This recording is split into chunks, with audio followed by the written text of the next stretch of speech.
Praise the lord. హల్లెలూయా. చిన్న ప్రార్థన చేసుకుందాం.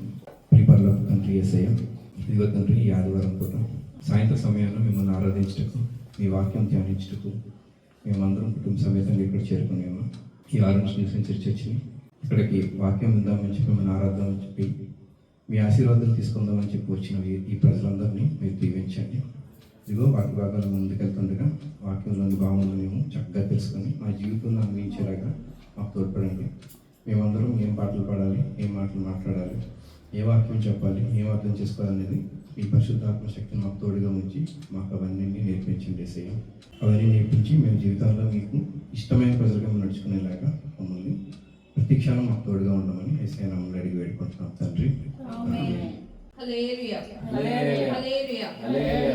శరణు రోజావే నా ప్రాణ స్నేహమే, నిర్దోష రక్తమే, దైవ గొర్రె పిల్లవే. శరణు రోజావే నా ప్రాణ స్నేహమే, నిర్దోష రక్తమే, దైవ గొర్రె పిల్లవే. సుందరుడవు నీవు, సుందరుడవు, 10,000లో నీవు శ్రేష్ఠుడవు. సుందరుడవు నీవు, సుందరుడవు, 10,000లో నీవు శ్రేష్ఠుడవు. హోసన్నా ఉన్నత దైవమా, హోసన్నా దావీదు తనయుడా, హోసన్నా ఉన్నత దైవమా, హోసన్నా దావీదు తనయుడా. స్నేహితులు మరచిపోయినా, బంధువులే విడిచిపోయినా, తోడుగా నిలిచిన ప్రేమను మరువలేనే. స్నేహితులు మరచిపోయినా, బంధువులే విడిచిపోయినా, తోడుగా నిలిచిన ప్రేమను మరువలేనే. సహచారివే, సహచారివే, వేదనలో ఆదరించే నా ప్రియుడవే. సహచారివే, సహచారివే, వేదనలో ఆదరించే నా ప్రియుడవే. హోసన్నా ఉన్నత దైవమా, హోసన్నా దావీదు తనయుడా, హోసన్నా ఉన్నత దైవమా, హోసన్నా దావీదు తనయుడా. రోగపు పడకలోన నిరీక్షణ కోల్పోయిన, నన్ను తాకి స్వస్థపరిచిన వైద్యుడవే. రోగపు పడకలోన నిరీక్షణ కోల్పోయిన, నన్ను తాకి స్వస్థపరిచిన వైద్యుడవే. పరిహారివే, పరిహారివే, నా వ్యాధులు భరించిన యేసువే. పరిహారివే, పరిహారివే, నా వ్యాధులు భరించిన యేసువే. హోసన్నా ఉన్నత దైవమా, హోసన్నా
చేసి ప్రేమించినావు, కోరదగినది ఏముంది నాలో, స్వార్థమెరిగని స్వాత్వికుడా, నీకు సాగెవరు, కొలువ చేసి ప్రేమించినావు, కోరదగినది ఏముంది నాలో, స్వార్థమెరిగని స్వాత్వికుడా, నీకు సాటెవరు, నీవే నా ప్రాణము, నిన్ను వీడి నేనుండలేను, నీవే నా ప్రాణము, నిన్ను వీడి నేనుండలేను,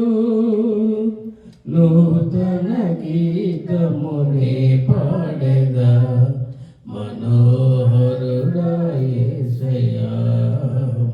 నజరేయుడా యేసయ్యా, ఎన్ని యుగాలపైనా ఆరాధ్య దైవము నీవేనని బలమెత్తి నీ కీర్తినే చాటెదాం. నజరేయుడా నా యేసయ్యా,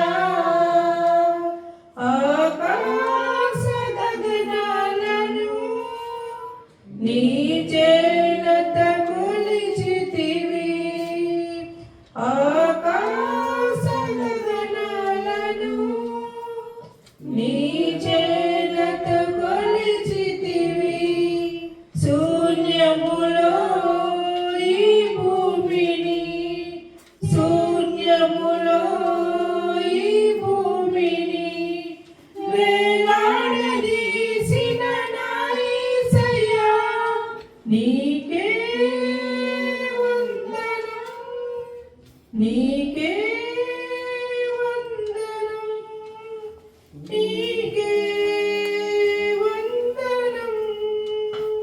నజరేయుడా నా యేసయ్యా. అందరూ లేచి నిల్చుందాం, దేవుడిని స్తుతించుకున్నాం, దేవుడిని ఆరాధించుకున్నాం. దేవుడి ఆదరణ మనకి ఎల్లవేళలా ఉండాలని దేవుడిని ఆరాధించుకుందాం. కీర్తనలు 79వ అధ్యాయం 13వ వచనంలో, అప్పుడు నీ ప్రజలమును నీ మంద గొర్రెలమైన మేము సదాకాలము నీకు కృతజ్ఞతాస్తుతులు చెల్లించడము, తరతరముల వరకు నీ కీర్తిని ప్రచురపరచడము అని సెలవిచ్చి ఉన్నది. దేవుడి నామం ఎంత గొప్పదో మనం అందరికీ అన్ని రకాలుగా తెలుసు. ఆయన్ని ఆరాధించుకుంటూ మన ప్రియ యేసుని స్తుతించుకుందాం. ఆయన మేఘస్తంభములో ఆయనను, అగ్నిస్తంభమై ఆయన ఉన్నానంటే అన్ని మనకి సెలవిచ్చి ఉన్నాడు. ఎన్ని శ్రమలు వచ్చినా ఆయన మనల్ని విడువడు, ఎడబాయుడు. అంత గొప్ప దేవుడు మన గొప్ప దేవుడు యేసయ్య. ఆయన మన కన్న తల్లి వలె ఆదరించాడు, మన కన్న తండ్రి వలె జాలి చూపించాడు. మరి ఆయన కోసం మనం ఆరాధన మన హృదయంలో నుంచి వచ్చి, మన నోటితో కాకుండా మన హృదయంలో నుంచి ఆయనకి ఆరాధన అర్పిద్దామా? అందరూ కలిసి పాడండి నాతో పాటు. ప్రేమతో నిన్ను ఆరాధింతును ప్రియుడా నా యేసయ్యా, ప్రేమతో నిన్ను ఆరాధింతును ప్రియుడా నా యేసయ్యా, ప్రేమతో నిన్ను ఆరాధింతును ప్రియుడా నా యేసయ్యా, ప్రేమతో నిన్ను ఆరాధింతును. మేఘ స్తంభమై ఉన్నానంటివే, అగ్ని స్తంభమై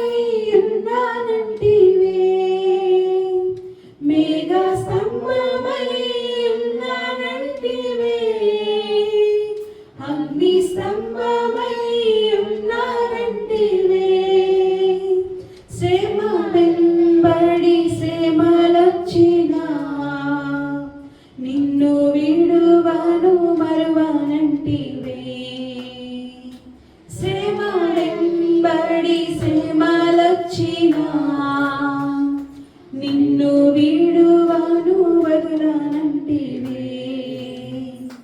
ప్రేమతో నిన్ను ఆరాధింతును ప్రియుడా నా యేసయ్యా. ప్రేమతో నిన్ను ఆరాధింతును. కన్న తల్లి వలె ఆదరించితివి, కన్న తండ్రి వలె జాలి చూపితివి. కన్న తల్లి వలె ఆదరించితివి, కన్న తండ్రి వలె జాలి చూపితివి. కన్నవారైన నన్ను మరచినా కరుణ చూపి నిన్ను మరువనంటివే. కన్నవారైన నన్ను మరచినా కరుణ చూపి నిన్ను మరువనంటివే. ప్రేమతో నిన్ను ఆరాధింతును ప్రియుడా నా యేసయ్యా. ప్రేమతో నిన్ను ఆరాధింతును. నీ చేతితో చెక్కుకొంటివి, నీ సాక్షిగా నిలుపుకుంటివి. నీ చేతితో చెక్కుకొంటివి, నీ సాక్షిగా నిలుపుకుంటివి. నిందవచ్చినే నీరసిల్లినా నీ ఆత్మతో ఆదరించితివి. నిందవచ్చినే నీరసిల్లినా నీ ఆత్మతో ఆదరించితివి. ప్రేమతో నిన్ను ఆరాధింతును ప్రియుడా నా యేసయ్యా. ప్రేమతో నిన్ను ఆరాధింతును ప్రియుడా నా యేసయ్యా. ప్రేమతో నిన్ను ఆరాధింతును ప్రియుడా నా యేసయ్యా. ప్రేమతో నిన్ను ఆరాధింతును. హల్లెలూయా, హల్లెలూయా, హల్లెలూయా. స్తోత్రం, స్తోత్రం, స్తోత్రం తండ్రి. ఇంతవరకు మమ్మల్ని కాచి కాపాడి నీ రెక్కల చెట్లు భద్రపరుస్తుంది తండ్రి. నీకు కృతజ్ఞత స్తుతులు చెల్లించుకుంటున్నాం తండ్రి. నాయన గడిచిన వారమంతా నీ రెక్కల నీళ్ళలో భద్రపరిచావు నాయన. మాకు క్షేమం ఇచ్చావు. మా యొక్క ప్రయాణాల్లోనూ మా యొక్క పని పట్లలోనూ ప్రభా నీ హస్తం తోడుగా ఉంచి నడిపించావయ్యా. నీకు స్తోత్రం చెల్లించుకున్నాం తండ్రి నాయన.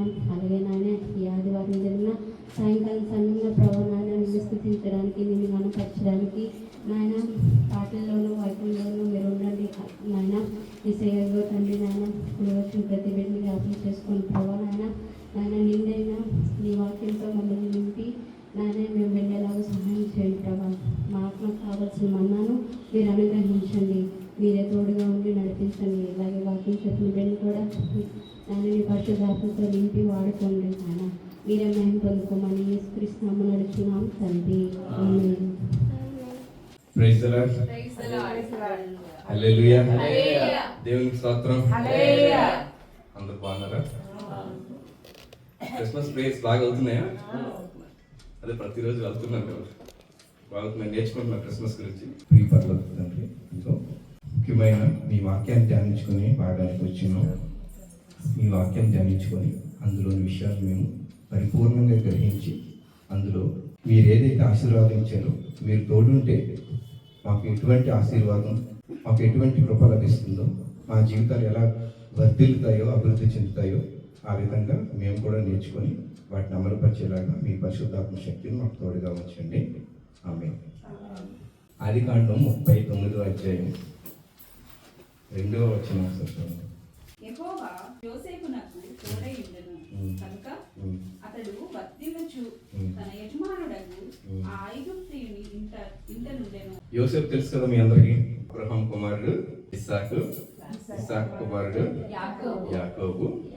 యాకోబు తాలూకా యాకోబుకి ఉన్న భార్యల్లో లాబాను కుమార్తెలు ఇద్దరున్నారు. లాబాను ఎవరు? యాకోబు మామ. యాకోబు మామకి ఇద్దరు కూతురు. వారిద్దరిని యాకోబు పెళ్లి చేసుకోవడం జరిగింది. అందులో ఒక పేరు లేయా, ఇంకొక పేరు రాహేలు. ఆ రాహేలు తాలూకా కొడుకే మన యోసేపు.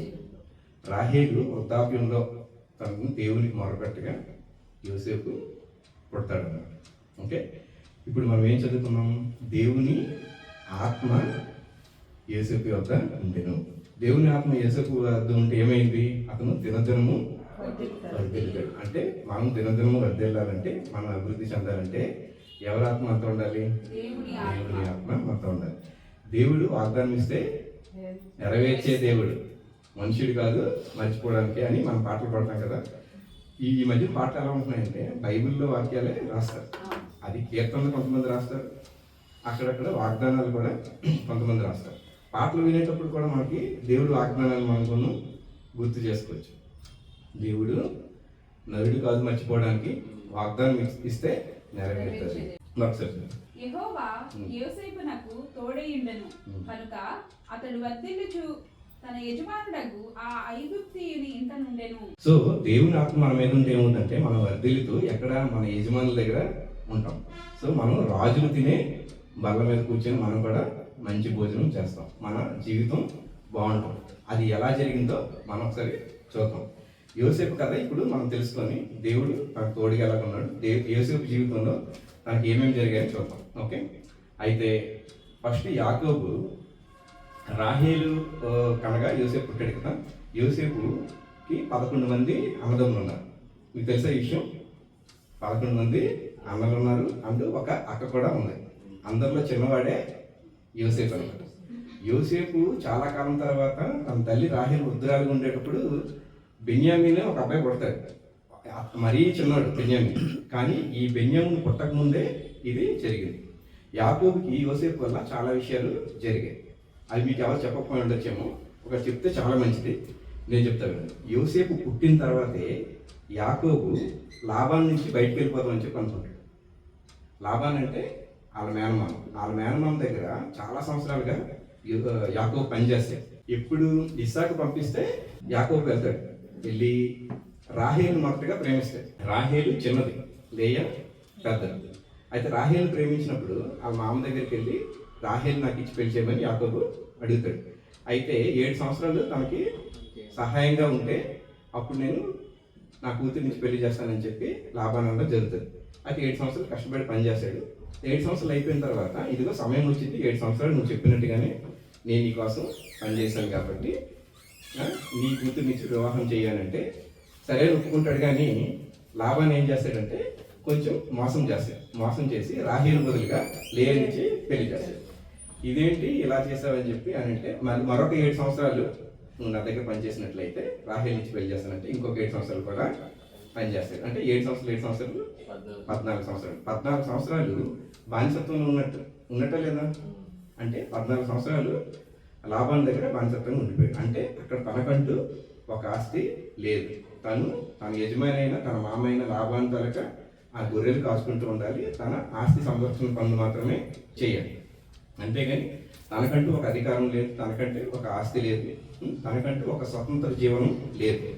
ఇవి గుర్తుపెట్టుకుని ఎందుకు చెప్తానంటే ఆ తర్వాత యోసేపు ఎప్పుడైతే చాలా కాలం తర్వాత నాకు పిల్లలు పుట్టట్లేదు, లేయా పుడుతున్నారు కానీ నాకు పిల్లలు పుట్టట్లేదు అని చెప్పి రాహేలు ఎప్పుడైతే దేవుని దగ్గర మొరపెట్టి ప్రార్థన చేసిందో, ఆ సర్మన్స్లో మనం తెలుసుకున్నాం కదా, మొరపెట్టి ప్రార్థన చేస్తే దేవుడు మన మాట వింటాడని నేర్చుకున్నాం కదా. సో మొరపెట్టి ప్రార్థన చేసింది, దేవుడు ఆశీర్వదించి యోసేపుని ఇచ్చాడు. యోసేపు పుట్టిన తర్వాత యాకోబు జీవితంలో అన్నీ మంచి జరగడం మొదలైంది. అప్పుడే తను ఏమనుకున్నాడంటే లాబాన్కి చెప్పాడు, మేనమామకి, ఏమని, నేను వెళ్ళి నా తండ్రి చూపించిన ప్లేస్కి కనాన్ దేశానికి నేను వెళ్ళిపోతాను అని చెప్పి అతను నిర్ణయం తీసుకుని అప్పుడే జరిగింది. అలాగే దేవునితో పోరాడి ఇశ్రాయేల్ అనే పేరు వచ్చింది కూడా యోసేపు పుట్టిన తర్వాత. ఈ విషయం చాలా మంది తెలియదు. ఓకే, ఈ దేవునితో పోరాడి అంటే ఒక పేరు మొహం తెలియని ఒక వ్యక్తితో యాకోబు పోరాడినట్టుగా తర్వాత దేవుడు అని చెప్పి తెలుసుకున్నట్టుగా, దేవుని దగ్గర ఆశీర్వాదం పొందినట్టుగా ఇశ్రాయేల్ అనే పేరు యాకోబుకి. యాకోబు అంటే ఏంటి?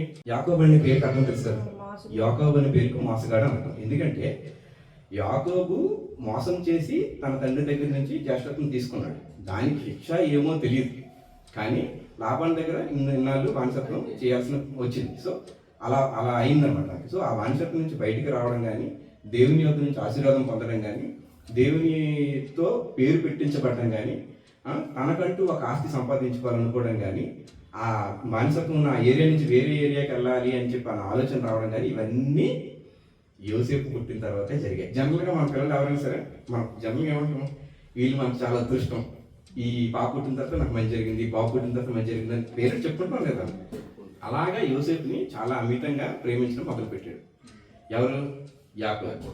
అయితే మరి ఇప్పుడు మిగతా భార్యలు ఉన్నారు కదా, మిగతా భార్యల పిల్లలు కూడా ఉన్నారు. వాళ్ళందరూ యోసేపు కన్నా పెద్దవారు. అయితే యాకోబు ఎప్పుడైతే యోసేపుని కొంచెం ఎక్కువగా వాళ్ళందరికీ మించి ఎక్కువగా ప్రేమించడం మొదలుపెట్టాడు, బహుమతులు కూడా ఇవ్వడం, రకరకాల గిఫ్ట్లు కూడా అవన్నీ చేశాడు. అప్పుడు వీళ్ళందరికీ అది పడేది కాదు, వీళ్ళందరికీ పడేది కాదు. వాళ్ళు ఏం చేశారంటే అసూయ పెంచుకున్నారు. వాళ్ళు సరిగ్గా మాట్లాడేవాళ్ళు కాదట.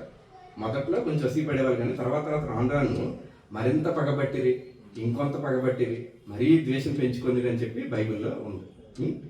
సో బైబిల్లో ఉన్న వాక్యాలన్నీ అవి ఇంచుమించు 13 అధ్యాయాల్లో యోసేపు గురించి రాసి ఉంది. సో 13 అధ్యాయాలు మనం చదవలేం కాబట్టి నేను మీకు వివరణాత్మకంగా చెప్పేస్తాను. అయితే ఎంతలా ద్వేషించుకున్నారంటే అతనితో మామూలు ఎదురుపడినా సరే మాట్లాడేవారు, ఎలాగున్నామని సమాచారం కూడా అడగనైతిరి అని చెప్పి బైబిల్లో ఉంది. అంత ద్వేషం పెంచుకున్నారు కానీ మనసులో ఉంచుకున్నారు. అయితే ఒకరోజు ఏమైందంటే యాకోబు తాలూకా గొర్రెల్ని, ఆ పశువుల్ని, వాటిని కాయడానికి వీళ్ళందరూ షెకెము అనే ప్రాంతానికి వెళ్ళారు. ఇప్పుడు గొర్రెలు కాసుకుంటూ ఒక ఊరి నుంచి ఒక ఊరికి అలాగే వెళ్ళేవారు. వీళ్ళుండే కనాను ప్రాంతం నుంచి షెకెము అనే ప్రాంతానికి వెళ్ళారు. ఓకే. అయితే వీళ్ళ తాలూకు క్షేమ సమాచారం తెలుసుకోమని యాకోబు ఏం చేస్తాడంటే, యోసేపు మీ అన్నలు ఎలాగున్నా తెలుసుకోండి అని చెప్పి పంపిస్తాడు. అయితే అంతకుముందు ఏం జరుగుతుందంటే, యోసేపుకి యాకోబు ప్రేమతో ఒక మంచి అంగి అంటారు, ఒక విచిత్రమైనదని బైబిల్ రాస్తుంది. దాని విచిత్రమైన రంగురంగులుగా పొడుగ్గా ఉంటుంది. ఆ రోజుల్లో బాగా ధనవంతులు, వ్యాపారాలు చేసేవాళ్ళు, వాళ్ళు మాత్రమే ధరించగలిగేలాంటివి. ప్లస్ ఎవరో చాలా ఎక్స్పీరియన్స్డ్ టైలర్స్, చాలా కాలంగా ఈ దర్జీ పని చేసేవాళ్ళు కుట్టగలిగేటువంటి ప్రత్యేకమైన వస్త్రాల్ని బహుమతిగా ఇచ్చాడు యాకోబు. అది చూసి మరింత ఇంకా ఎక్కువ ద్వేషం పెంచుకున్నారు. అక్కడికి అయిపోయిన తర్వాత వీళ్ళు గొర్రెలు కాయడానికి అక్కడ ఉండేటప్పుడు ఎప్పుడైతే యాకోబు పంపించాడో, యోసేపు అన్నలు చూడడానికి వెళ్ళాడు. దూరం నుంచి చూడగానే వీళ్ళు, అదిగో కలవ చెప్పేవాడు వస్తున్నాడు, ఆ వస్త్రాన్ని తీసిన తర్వాత ఆయన చంపేస్తే కళ్ళ ఎలా చెప్తాడు, అతను చంపేస్తే కళ్ళ ఎలా చెప్తాడు చూద్దామని చెప్పి అనుకుంటూ ఉంటారు అన్నమాట. ఇక్కడికి అలాగప్పుడు అయితే ఈ కళలు చెప్పేవాడు అని చెప్పి ఉంది కదా. ఇంతకుముందు యోసేపుకి దేవుడు ఇచ్చిన భాగ్యం దర్శన భాగ్యం ఏంటంటే, యోసేపు కళలకి వివరణ చెప్పగలడు. యోసేపుకి యోసేపుకి 2 కళలు వస్తాయి. మొదట్లో వచ్చిన ఒక కళ ఏంటంటే, అన్నదమ్ములందరూ చేరులో ఇవి ఉంటాయి కదా ధాన్యం, అవి దాన్ని పనలు అంటారు, ఇలా కట్టి దాన్ని పనలు అంటారు. ఎవరి పనులు వాళ్ళు అలా పడుకోబెట్టేటప్పుడు తనకు వచ్చిన కళలో అందరి పనులు పడుకొని ఉన్నాయి, కానీ యోసేపు పన మాత్రమే నిల్చొని ఉన్నారు. అయితే యోసేపు ఏంటి, దేవుని దృష్టిలో నీతిమంతుడు, ప్లస్ ఎప్పుడు కూడా మంచిగా చేస్తాడు, ఎప్పుడు ఏ చిన్న తప్పు కూడా చేయడు. ఇప్పుడు పిల్లలందరూ ఉన్నారంటే ఒకడు కొంచెం అల్లరి చిల్లరగా ఉంటారు, కొంతమంది నీట్గా ఉంటారు, కొంతమంది ఏంటంటే ఎవరైతే అల్లరి చేస్తారో ఏదైనా చిన్నది పడేయడమో ఎరగొట్టేయడమో ఏదో చేస్తే దాన్ని కంప్లైంట్ చేసే పిల్లలు కూడా ఉంటారు. అలాగే యోసేపు కూడా అన్నలు ఏమైనా చేస్తే యాకోబు దగ్గరికి వచ్చి కంప్లైంట్ చేసేవాడు. దీన్ని నీట్గా ఉండడం వల్ల యోసేపుకి కొంచెం ఇష్టం. అయితే ఆ కళలకు భావం కూడా చెప్పమను.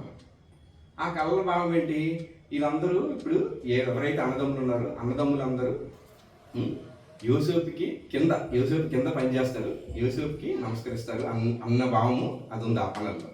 అయితే అప్పుడు కొంచెం ద్వేషం పెంచుకుంటారు, కానీ బయటకు ఏం చెప్పరు. అక్కడ రెండో కళ వస్తుంది. రెండో కళ ఏంటంటే, ఒక సూర్యుడు ఒక చంద్రుడు ఉంటారు, చుట్టూ నక్షత్రాలలాగా ఉంటారు. ఆ నక్షత్రాలన్నీ మోకరిల్లి సాష్టాంగపడి ప్రార్థన చేస్తున్నట్టుగా నమస్కరిస్తున్నట్టుగా ఆ కళ వస్తుంది. ఆ కళ భావం కూడా యోసేపు భయపడకుండా తండ్రికి చెప్తాడు. అప్పుడు తండ్రి అక్కడ ఉన్న అన్నలు అందరినీ, ఏంటి నేను నీ తల్లి నీ అన్నదమ్ములందరూ నీకు సాష్టాంగపడి నమస్కరించాలా, ఇట్లాంటి కళ కంటావా నువ్వు, అటు నువ్వు అబద్ధం చెప్తున్నావు అని చెప్పి కొంచెం గద్దించడం జరుగుతుంది. ఇవన్నీ యోసేపు జీవితంలో రిజెక్షన్కి అనమాట. అంటే వాళ్ళు అన్నదమ్ములు ద్వేషించుకునేలాగా, అసూయ పడేలాగా ఇవన్నీ జరిగిన సంఘటనలు. ఇప్పుడు దేవుడైతే ఆత్మ యోసేపుని ఎప్పుడు విడిచిపెట్టలేదు. కానీ దేవుడి ఆత్మ మన దగ్గర ఉన్నంత మాత్రమే మనకు కష్టాలు రావాలి. దేవుని ఆత్మ మన దగ్గర ఉంటుంది, మనం ప్రార్థన చేస్తాం, మనం బైబిల్ చదువుతాం, మనం నీతిగా ఉంటాం. కానీ మనకి శ్రమలు రావని కాదు. శ్రమల టైంలో కూడా దేవుడు మనకి సహాయంగా ఉంటాడు అని చెప్పి దాని అర్థం అన్నమాట. అయితే ఎప్పుడైతే ఈ అన్నల దగ్గరికి వెళ్ళాడో వీళ్ళు ఏం చేస్తారంటే యోసేపుని చంపేద్దాం అని చెప్పి అనుకుంటారు. అనుకొని తన వస్త్రం తీసుకుంటారు. తీసుకొని చంపేద్దామని ఆలోచించేలోపే వాళ్ళ అన్నల్లో పెద్దవాడు రూబేన్ ఉంటాడు. ఆ రూబేన్ ఏమంటాడంటే చంపేస్తే ఆ చంపిన తాలక ఆ పాపము, ఆ శిక్ష, ఆ మచ్చ మనకు ఉంటుంది కదా, మనం ఇక్కడ పెద్ద గుంటలాగా ఉంది, పెద్ద గొయ్యిలాగా ఉంది, అందులో పడేద్దాం, అందులో వాటర్ లేదు, అందులో పడేసి మనం వెళ్ళిపోదాం. అప్పుడు తిరిగి రాలేడు కదా, తిరిగి వచ్చి మరి మన నాన్నగారి దగ్గర ఉండలేడు, కళలు చెప్పలేడు, బహుమతులు పొందలేడు. సో నాన్నగారి తల ప్రేమ అంతా మనమే పొందొచ్చు అని చెప్పి అలా అనుకున్నారు. అనుకొని ఏం చేస్తారు, యోసేపుని అందులో పడేస్తారు. చూసారా, దేవుని ఆత్మ తోడుగా ఉంది. కానీ యోసేపుకి ఎప్పుడు కూడా తల్లి అయిన రాహేలు కూడా వృద్ధాప్యంలో కనింది కాబట్టి బెన్యామీను కనిన తర్వాత రాహేలు చనిపోయింది. అంటే తల్లి లేదు, తండ్రి లేదు. తండ్రి ఎక్కడో ఉన్నాడు, అంటే వేరే ఊళ్ళో ఉన్నాడు, కనాన్ దేశంలో. ఇక్కడ ఆ షెకెం తర్వాత ఇంకొక ఏరియాకి కూడా వీళ్ళు గొర్రెలు కాచుకుంటూ పక్క ఊరు వెళ్ళిపోతే షెకెంకి వెళ్ళి అక్కడ ఉన్న ఆ ప్రజలను అడిగి వీళ్ళు ఎక్కడున్నారో తెలుసుకొని అక్కడికి వెళ్తే అన్నలు కూడా ద్వేషించిన కారణంగా ఏమయ్యాడు, గోతులు పడిపోయాడు. అక్కడ అంతా చీకటి. ఆ చీకటిలో ఏమీ కనిపించట్లేదు. అంటే భవిష్యత్తు ఏమవుతుందో తెలియదు తనకి. యోసేపు కలల భావం ఉంది, కరెక్టే. కళలు ఏమైనా వచ్చాయి, ఈ అన్నదమ్ములు, తండ్రి అందరూ తన కింద పనిచేస్తారని, తనకి వంగి నమస్కరిస్తారని, తన కింద అంటే తక్కువ అధికారంతో ఉంటారని దాని అర్థం అనమాట. అంటే కాలు మీద పడి నమస్కరిస్తారని కాదు, బట్ దేవుడు అది కూడా చేయగలడు. కళల భావం అయితే ఈయనకు తెలుసు, మరి కళ జరగాలి కదా. నేను లాస్ట్ టైం నేను చెప్పాను, ఇశ్రాయేలు రాజుగా నేను చేస్తానని చెప్పి దేవుడు నిన్ను అభిషేకించాడని చెప్పి సమూయేలు ప్రవక్త దావీదుకు ఆల్రెడీ చెప్పాడు. చెప్పినప్పుడు ఈ గొలియాత్తో ఓడిపోవడని తెలుసు, అంతే కదా. ఇప్పుడు ఓడిపోతే, ఇప్పుడు హతమైతే ఇశ్రాయేలు రాజు ఎలాగవుతాడు? సేమ్ అలాగే యోసేపు కూడా దేవుడు నాతో ఉన్నాడు, దేవుడు నన్ను దినదినము అభివృద్ధి చేస్తాడని చెప్పినప్పుడు, అభివృద్ధి చేస్తానని చెప్పిన దేవుడు ఈ గొయ్యిలో పడిస్తే అలాగే చంపేస్తాడా? లేదు కదా, దాన్ని కాచి కాపాడతాడు కదా. ఆ విధమైన ఆ నమ్మకం యోసేపుకి ఉందన్నమాట. అయితే అన్నలు ఏం చేశారు, అక్కడ పడేసిన తర్వాత భోజనానికి అని ఒక దగ్గరికి వెళ్తే అక్కడ కొంతమంది ఇస్మాయిలీలు అంటే ఇస్మాయిలీ వంశస్థులు అనమాట, వాళ్ళు మిజ్జానీయులు అనుకుని ఉంటారు. వాళ్ళు వెళ్ళిపోతుంటే వాళ్ళకి యోసేపుని అమ్మేద్దాం, అప్పుడు చంపేయక్కర్లేదు, యోసేపు చనిపోయాడు, ఏదో ఒక అడవిలో క్రూరమృగం తినేసిందని చెప్పి ఒక మేకని చంపి ఆ రక్తాన్ని ఏదైనా యోసేపు తనకు వస్త్రానికి అంటించేసి మనం యాకోబు చెప్పేద్దాం అని చెప్పి అనుకుంటాం. ఆ విధంగా 20 వెండి నాణాలకి యోసేపుని అమ్మేస్తారు. సో చూసావా యోసేపు ఎన్ని కష్టాలు పడ్డాడు. చిన్నప్పటి నుంచి తిరస్కరణ, చిన్నప్పటి నుంచి బాధలు, తల్లి కూడా ముసలిదే చిన్నప్పుడు, ఓకే. తర్వాత తల్లి కూడా చనిపోయింది. తర్వాత అన్నదమ్ములు ఇందులో పడేశారు. తర్వాత ఈజిప్షియన్స్ ఎంత రఫ్ అండ్ టఫ్గా ఉంటారు, అక్కడ బానిసత్వంగా ఉంచుతారు కదా మిగతా హెబ్రీయుల్ని, ఇశ్రాయేల్ని అందరినీ. అలాంటి చోట అమ్మివేయబడ్డాడు. అసలు దారే కనిపించిన చోట అయినా సరే దేవుడు యోసేపుకి తోడుగా ఉన్నాడు. అప్పుడు ఏమైంది, ఈజిప్ట్ వెళ్ళిపోతుంది. ఈజిప్ట్ వెళ్ళిపోయిన తర్వాత ఇప్పుడు ఆ వాక్యంలో 2 లైన్ ఏముంది, అయితే అక్కడ ఈజిప్ట్లో పోతీఫర్ అనే ఒక వ్యక్తి ఉంటాడు. పోతీఫర్ అనే వ్యక్తి దగ్గర ఆ ఇంట్లో యోసేపు పనిచేస్తాడు అనమాట. యోసేపు పనిచేసేటప్పుడు ఈ పోతీఫర్ భార్యకి యోసేపుకి మధ్యన సమ్ అడల్టరీ రిలేటెడ్ ఇష్యూ, ఆ రాంగ్ రిలేషన్లో ఉండమని యోసేపుని ఫోర్స్ చేయడం వల్ల, యోసేపు ఆ పని చేయకపోవడం వల్ల ఆ భార్య ఏం చేస్తుందంటే వీటి మీద ఒక నింద పెట్టి నన్ను ఇలాగ ఎక్స్ప్లాయిట్ చేయాలని చూశాడని చెప్పి పోతీఫర్ కంప్లైంట్ చేయడం వల్ల పోతీఫర్ యోసేపుని జైల్లో పెట్టించడం జరుగుతుంది. ఆ విధంగా జైల్లో 2 సంవత్సరాలు ఉంటాడు. చూసారు, దెబ్బ మీద దెబ్బ. ఆల్రెడీ తండ్రికి దూరంగా ఉన్నాడు, అన్నదమ్ములు పడేశారు, ఆ తర్వాత అన్నదమ్ములు అమ్మేశారు, ఆ తర్వాత ఇంకా జైల్లో కూడా ఉన్నాడు. కానీ మళ్ళీ ఆ వాక్యం మనం చదువుకోవాలి, దేవుని ఆత్మ యోసేపు దగ్గర ఉంది. అందుకని ఏం చేశాడు దేవుడు, ఎవరైతే జైల్లో ఉంటాడో ఆ జైల్లో ఆ ఖైదీలందరినీ సంరక్షించే ఒక వ్యక్తి ఉంటాడో ఆ వ్యక్తి తాలూకా మనసు కొంచెం కరిగేలాగా చేసి యోసేపుకి అక్కడ ఉన్న ఖైదీలందరి మీద అధికారం ఇచ్చాడు. అప్పుడు ఆ ఖైదీలందరూ ఏం చేసేవాళ్ళు అంటే యోసేపు మాట వినేవాళ్ళు. యోసేపు ఎలా చెప్తే అలా చేసేవాళ్ళు. యోసేపుకి వాళ్ళకు వచ్చిన కళలు చెప్పుకునేవాళ్ళు. ఆ కళలు చెప్పడం వల్ల ఆ కళల భావాలు యోసేపు చెప్తే వాళ్ళకి అలాగే జరిగేవాడు. ఆ విధంగా యోసేపు ఆ ఖైదీల దగ్గర కూడా కారాగారం ఉన్నప్పుడు కూడా మంచి పేరు తెచ్చుకున్నాడు. ఇది అలా జరుగుతుండేటప్పుడు ఒక రోజు ఏమైందంటే ఆ దేశానికి రాజు అయిన ఫరోకి ఒక కళ్ళ 2 కళ్ళు వస్తాయి. అయితే ఆ కళల భావం తెలియక ఐగుప్తులో ఉన్న శకునగాండ్రు అంటారు, అంటే ఈ మెజిషియన్స్, ఆ కళల భావం చెప్పేవాళ్ళు, ఇక ఈ బ్లాక్ మ్యాజిక్లు చేసే వాళ్ళు అందరిని పిలిచినా సరే ఎవరు కూడా ఆ కళల భావాన్ని చెప్పలేకపోతారు అనమాట. కళల భావం ఎవరు చెప్పలేకపోతారు. అయితే ఎవరు చెప్పలేరా అని చెప్పి ఫరో అందరినీ అడుగుతుండేటప్పుడు అక్కడ ఒక కప్ బేరర్ ఉంటాడు, అంటే పానక అధికారి. అంటే వాడు ఏం చేస్తాడంటే ఈ జ్యూసెస్ అవన్నీ సర్వ్ చేసే రాజు దగ్గర ఈ పానీయాలు అంటే టీలు జ్యూసులు ఇలాంటివన్నీ సప్లై చేసే ఒక అధికారి అనమాట. ఆ అధికారి ఇంతకుముందు గతంలో ఉన్న ఫరో రాజు దగ్గర చిన్న మిస్టేక్స్ చేస్తే ఈ అధికారి ప్లస్ ఇతనితో పాటు ఇంకొకడు మేము జైల్లో ఉన్నాము, అప్పుడు చిన్న మిస్టేక్స్ చేసాము, మేము జైల్లో ఉండే టైంలో ఒక హెబ్రూయుడు ఉండేవాడు అక్కడ. ఆ హెబ్రూయుడు కళలన్నిటికీ భావం చక్కగా చెప్పగలిగేవాడు. ఆ హెబ్రూయుడు ఏం చెప్పాడు అది నా జీవితంలో జరిగింది, నాతో పాటు అక్కడ ఉండేవాడు వాడి జీవితంలో కూడా జరిగింది, అందుకే వాడు చనిపోయాడు, అంటే నేను మళ్ళీ బతుకుతాను, నాకు అధికారం ఇంకా పెరుగుతుందని చెప్పాడు కళల భావంగా. అందుకని నేను ఇక్కడ ఉన్నాను, నాతో పాటు వచ్చిన వాడిని ఫరో చంపేశాడు కాబట్టి అతను లేడు, సో అతనైతే ఈ కళలు చెప్పగలడని చెప్తాడు అన్నమాట. అప్పుడు ఫరో ఏం చేస్తాడంటే అయితే అతను తీసుకురమ్మని చెప్పండి అని చెప్పి పంపిస్తాడు.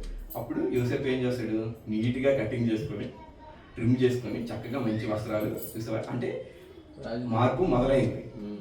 ఇంతవరకు యోసేపు ఏం చేశాడు, చాలా కష్టాలు పడ్డాడు. తండ్రి నుంచి దూరం అయిపోయాడు, అన్నదమ్ముల నుంచి ద్వేషం, అమ్మి వేయబడ్డాడు, కారాగారంలో వేయబడ్డాడు, అసలు చుట్టూ ఎవరో తెలియని, అంటే తన వంశస్థులు. ఇప్పుడైతే మనము అలవాటు అయిపోయింది, మనం వేరే ఊర్లో ఉంటాం, వేరే అపార్ట్మెంట్లో ఉంటాం, మనకి పక్క ఇంట్లో కూడా ఎవరు ఉంటారో మనకు తెలియని ఇప్పుడు ఈ సంస్కృతి. అప్పుడు అలా కాదు కదా, అక్కడ ఇప్పుడు ఆ ఊర్లో ఉండే వాళ్ళు అందరూ ఒకరికొకరు తెలిసిన వాళ్ళు. అలాంటిది వేరే ఊరు కానీ వేరే దేశం కానీ వెళ్ళిపోయి అక్కడ ఈ హెబ్రీల్ని ఇశ్రాయేల్ని బానిసలుగా చూసేలాంటి ప్రజల మధ్య తనకిష్టం లేకుండా ఎంత నరకంతో జీవించి ఉంటాడు. కానీ దేవుడు వాగ్దానం ఇచ్చాడు కాబట్టి దేవుని సమయంలో అది జరుగుతుంది. దేవుడు వాగ్దానం ఇచ్చాడు కాబట్టి దేవుడి సమయంలో అది జరుగుతుంది. ఆ సమయం కోసం నీతిగా ఎప్పుడు కూడా మధ్యలో ఎన్ని ఇష్యూస్ వచ్చినా, ఎన్ని ప్రాబ్లమ్స్ వచ్చినా, ఎన్ని టెంప్టేషన్స్ వచ్చినా కూడా ఏ తప్పు చేయకుండా దేవుని నీతిగా ఉన్నాడు కాబట్టి దేవుని తాలూకా ఆ సమయం వచ్చింది. ఆ సమయం వచ్చినప్పుడు ఫరోకి రాక కళలు వచ్చాయి. అప్పుడు ఆ కళల భావం తెలుసుకోవడానికి యోసేపుని పిలిపిస్తే యోసేపు వస్తాడు. అయితే ఇంతకీ ఆ కళలు ఏంటంటే ఒకరోజు మంచిగా పుష్టిగా ఉండే ఒక 7 ఆవులు కనిపిస్తాయి. ఆ 7 ఆవులు చాలా పుష్టిగా బలంగా ఉంటాయి. అవి పచ్చిక మేస్తూ ఉంటాయి. వాటిని చూస్తే దేశమంతా సమృద్ధిగా ఉంది అన్నట్టు అనిపిస్తుంది.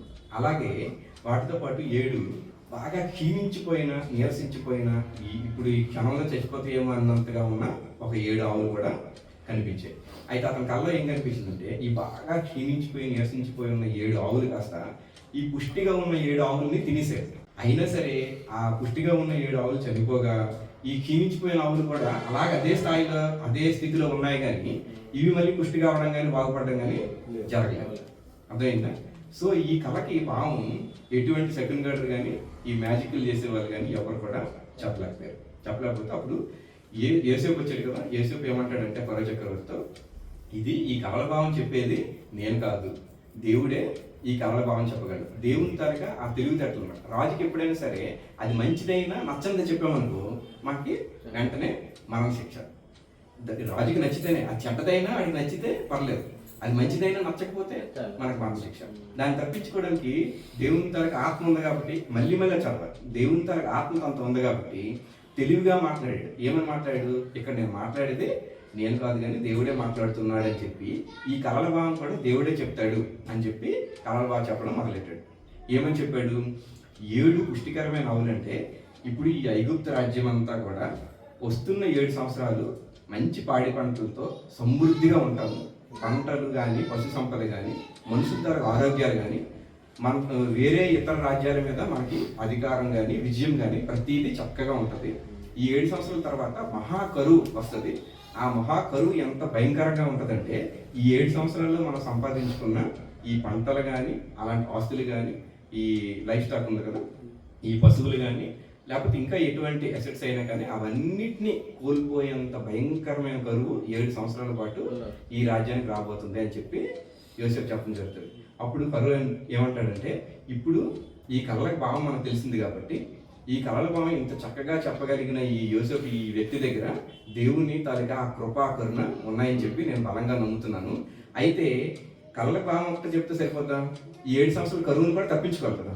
ఈ 7 సంవత్సరాల కరువును తప్పించుకునేలాగా ఎవరైనా మంచి ఐడియా ఇస్తారేమో అని చెప్పి నేను దేశమంతా చూసినా సరే యోసేపు కన్నా తెలివైన వాడు నాకు కనిపించలేదని చెప్పి వారు అంటాడు. చూసినా, అందుకని ఇప్పుడు యోసేపు ఏమయ్యాడు? తండ్రి దగ్గర దూరం అయ్యాడు, అన్నలు దర్శించబడ్డాడు, లోయలో పడవేయబడ్డాడు, అమ్మివేయబడ్డాడు, జైల్లో ఉంచబడ్డాడు. కానీ ఇప్పుడు రాజీతా ఏమని ఉంచబడ్డాడు? ఈయనకన్నా తెలివైన వాడు లేడు, దేవుని ఆత్మ ఈయన ఉందని చెప్పి ఆ దేశాన్ని అంతటికి అధికారిగా చేస్తాడు. అసలు ఏమీ లేని ఆ పరిస్థితి నుంచి, బాగా చీకటైన లోయలో పడిపోయబడిన పరిస్థితి నుంచి, చంపబడేంత పరిస్థితి నుంచి, వేరే వాళ్ళకి బానిసగా అమ్మివేయబడిన పరిస్థితి నుంచి ఒక దేశ ప్రధాని అయ్యేంతగా యోసేపు వర్తిల్లాడంటే అది కేవలం దేవుని ఆత్మ ఇంత ఉండబట్టే. తర్వాత స్టోరీలో తనకి కళలో వచ్చిన ఆ భావం నెరవేరేటట్టుగా యోసేపు తరగా అన్నల్ని తన తండ్రిని కలుసుకోవడం జరుగుతుంది. కానీ మనం ఇక్కడ తెలుసుకోవాల్సిన విషయం ఏంటి? ఇప్పుడు ఎక్కువసేపు చెప్పాలంటే అదంతా చెప్పాలి, కానీ అది కాదు ముఖ్యం. మనకేంటి 39:2లో దేవుని ఆత్మ తన ముందు ఉండడం వల్ల ఒక్కొక్క స్టెప్ ఎదుర్కొంటూ వచ్చి ఆఖరికి ఆ దేశపు ప్రధానిగానే ఐగుప్తు రాజ్యంలో ప్రధానిగా, ఆ దేశానికి ప్రధానిగా యోసేపు ఉండడం జరిగింది అనమాట.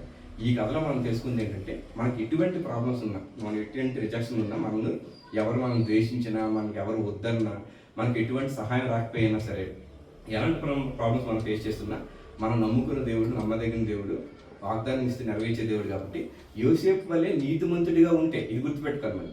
దేవుని దృష్టికి యోసేపు అన్ని వేళ నీతిమంతుడిగానే ఉన్నాడు. ఓకే, పోతీఫర్ భార్య విషయం నీతిమంతుడిగా ఉన్నాడు, అన్నదమ్ముల విషయంలో నీతిమంతుడిగా ఉన్నాడు, తన తల్లిదండ్రుల విషయం నీతిమంతుడిగా ఉన్నాడు.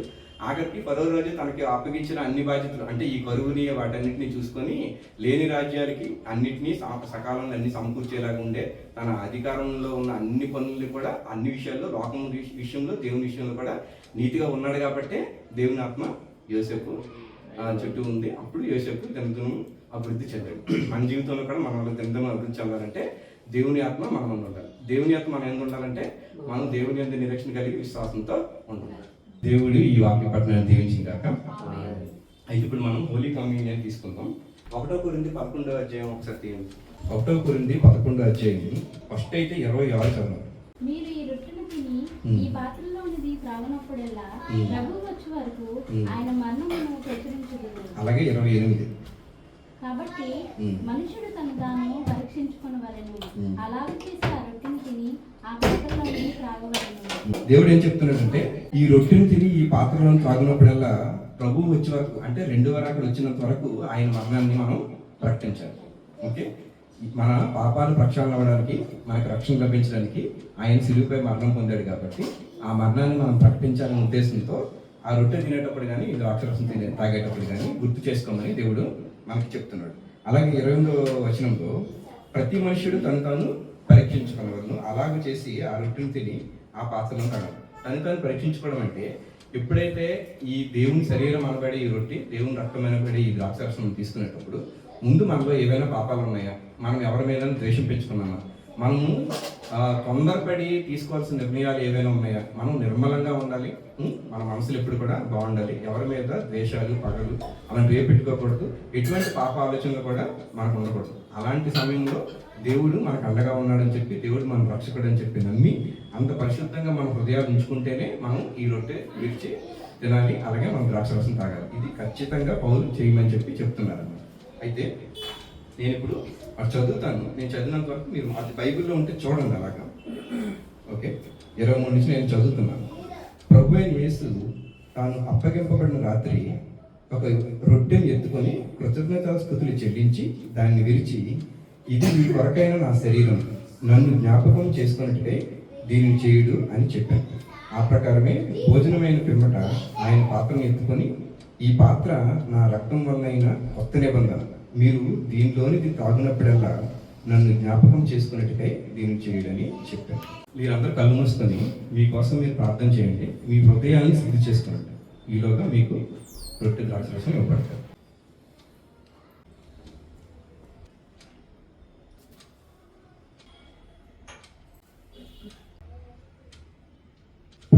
తండ్రి, ఇదిగో తండ్రి, మీరు మాకు ఇచ్చిన ఈ కొత్త నిబంధనలు మేము గుర్తు చేసుకుంటున్నాం. మీరు సిలువుపై మా పాపాలను ప్రక్షాళన చేయడానికి మరణించి ఉన్నారని మేము నమ్ముతున్నాం. మీ మరణాన్ని ప్రకటిస్తున్నాం. ఇదిగో ఈ రొట్టె విరిచి తినడం వల్ల ఈ నిబంధన మీ జీవితకాలం అంతటా గుర్తుపెట్టుకొని మా జీవితం అంతా ఈ మరణాన్ని ప్రతి ఒక్కరికి ప్రకటించేలాగా చేస్తామని చెప్పి మేము వాగ్దానం చేస్తున్నాం. యేసయ్య, అందరూ మీ రొట్టె తీసుకొని విరిచి తినండి. అలాగే మా పాప ప్రక్షాళన కోసం సిలువుపైన మీరు చిందించిన ఈ రక్తానికి సాదృశ్యంగా ఈ ద్రాక్షారసం ఉందని చెప్పి నువ్వు చేసిన ఈ కృతిని మేము జ్ఞాపకం చేసుకుంటున్నాం. యేసయ్య,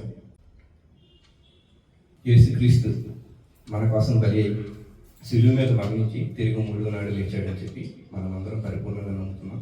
క్రీస్తు యేసు యొక్క ఈ శరీర రక్త మాంసముల వలన మనం రక్షణ పొంది ఉన్నామని బలంగా నమ్ముతున్నాం. దేవుడు మన అందరినీ దీవించిన గాక. ఆమేన్. అర్థమైందా? యేసు చెప్తానా అంటే మీకు చాలా మందికి తెలిసే ఉంటుంది, కానీ మనం ఏంటంటే తెలిసిన కథనైనా మళ్ళీ గుర్తు చేసుకోవాలి. ఇప్పుడు మనం ప్రతి ఆదివారం బైబిల్ చర్చికి వెళ్తున్నామా లేదా? ఒకరోజు చర్చికి వెళ్ళాం. చర్చ్ ఎప్పుడు ఫస్ట్ గేట్ అలాగే ఉంటుంది, ఆ గోడలు ఎప్పుడు అలాగే ఉంటాయి, ఆ ఫ్యాన్లు అలాగే ఉంటాయి. సేమ్ పాస్టర్ వచ్చి చెప్తుంది వెళ్ళడం మానేది.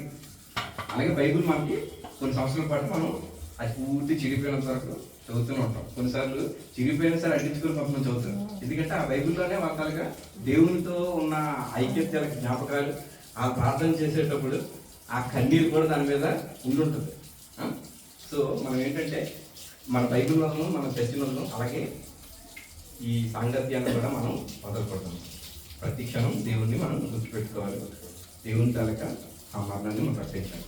ఇది క్రిస్మస్ సీజన్ కదా. క్రిస్మస్ గురించి మీకు ఒక విషయం చెప్తాను అనుకుంటున్నాను. ఇప్పుడు ఎవరైనా గిఫ్ట్ ఇచ్చేటప్పుడు గిఫ్ట్ ప్యాక్ చేస్తారు చేయడం. గిఫ్ట్ ప్యాక్ పైన ర్యాపర్ ఉంటుంది. ర్యాపర్ ఓకే, ర్యాపర్ ఇంపార్టెంటా లోపల ఉన్న గిఫ్ట్ ఇంపార్టెంటా? లోపల ఉన్న గిఫ్ట్. ఓకే, సో క్రిస్మస్ అనేది పైన ఉన్న ర్యాపర్ లాంటిది. క్రిస్మస్ వేడుకలు కానీ క్రిస్మస్ అనేది పైన ఉన్న ర్యాపర్ లాంటిది. దాన్ని తీస్తే లోపల క్రీస్తు అనే గిఫ్ట్ ఉంటుంది. అర్థమైందా? సో క్రీస్తు అనే గిఫ్ట్ మనకి ఇంపార్టెంట్. బయట ఉన్న క్రిస్మస్ సెలబ్రేషన్స్ ఇంపార్టెంట్ కాదు, అది అవసరమే కానీ ఇంపార్టెంట్ కాదు. దానికన్నా ఇంపార్టెంట్ విషయం క్రీస్తున్నాడు. అంటే క్రిస్మస్ సెలబ్రేట్ చేసుకోవడం అంటే ర్యాపర్ లాంటి కొత్త బట్టలు కొనుక్కోవడం మనం, ర్యాపర్ లాంటి భోజనాలు పెట్టడం మనం, ర్యాపర్ లాంటి కేకులు కట్ చేసుకుందామని కాదు. క్రిస్మస్ అంటే ఏంటంటే ర్యాపర్ను పక్కన పెట్టి లోపల ఉన్న క్రీస్తుని మనం తీసుకోవడం, లోపల ఉన్న క్రీస్తుని మనం అన్వయించుకోవడం, లోపల ఉన్న క్రీస్తుకి విధులై మనం జీవించడం. అది అసలైన క్రిస్మస్. Praise the lord. దేవుడు మీ అందరిని జీవించిన గాక. పరిశుద్ధుడు పరలోక తండ్రి, అద్భుతకరుడు, ఆశ్చర్యకరుడు, మీ అందరినీ అనుదినము కాచి కాపాడును కాక. యెహోవా దేవుడు తను వాగ్దానం చేసినట్టుగా మిమ్మల్ని అందరినీ దినదినము వర్ధన చేయను గాక. ఆమేన్.